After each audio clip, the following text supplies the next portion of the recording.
Whoopi starts laughing about Jim Jordan's loss, but then ends up half in tears. Watch this. They're still trying to find a new speaker, and it just keeps getting worse. I mean, there are 9 Republicans now who say they want the gig after Jim Jordan's hopes were shot down in flames. Hold on, let's get a look at these Republicans real quick. Running for House Speaker since Jim Jordan's name has been withdrawn.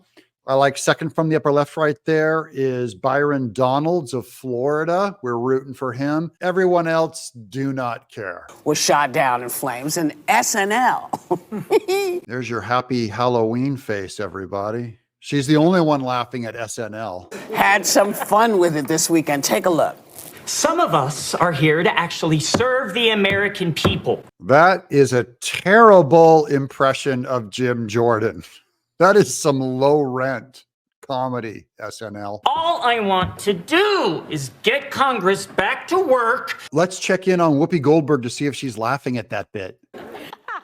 No, she's upset. That's how most of us are. We go into SNL laughing, hoping to smile, and then by the end we're like, huh. Well, it doesn't feel like that's much of an exaggeration.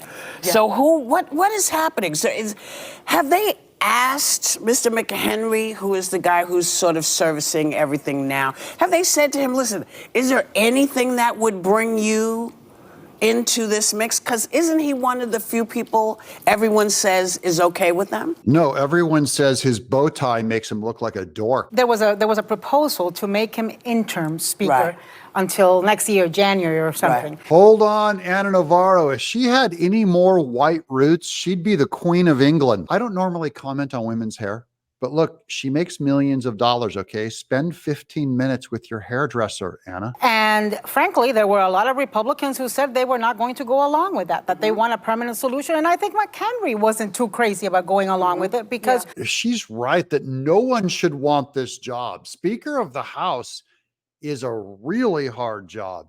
Good news about Jim Jordan removing his name is that now we can get back to impeaching Biden. So let someone else be the speaker. And I really wanted Jim Jordan, but this is the way it works, guys. We're not united. It's going to be very hard to get the votes for Speaker of the House for anyone. Nobody in their right mind right now wants to be Speaker of the House and have to deal with the Republican cats. I mean, it is like corralling cats. We have allies at war, that we have a government shutdown looming. If it wasn't because of the fact that it's serious things happening, it would be incredibly comical. I think it's still comical because this is normal human history for this stuff to happen, and human beings are really funny even when we're being idiots. I think it's symptomatic of what's happening in the Republican Party. There are a lot of factions, opposing factions, different factions in the Republican Party. I'm rather enjoying it myself.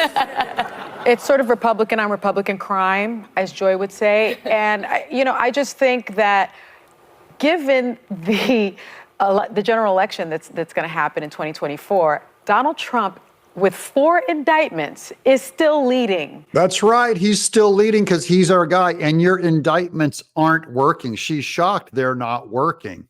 That's good news. Good guys are winning. It's still the leading. Look at her. This is her Disney villain look of disgust. She looks like total Cruella de Vil there. Nominee.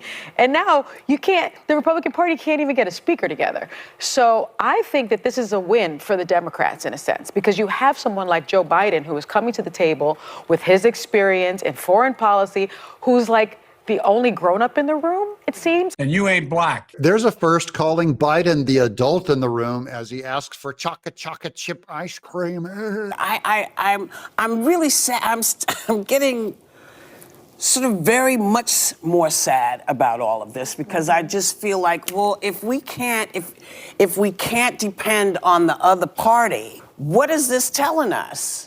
What is this telling us, that we have a whole bunch of folks that were elected that aren't doing their job, and they're not doing their job, and they're giving the middle finger to the American people? I don't understand that you don't. Well, she's not laughing now. I think all Americans are coming to that realization. Hey, these elected officials are giving us the middle finger. That's a point of unity with Whoopi. She may be saying it for the wrong reasons, but everyone feels like, who's representing me? I wanted Jim Jordan, and they have their own picks. So we'll end on that point of unity with The View, even though Talk about hurting cats. If you guys have not subscribed, I'd be honored to have you in our audience. I'm Doug in Exile.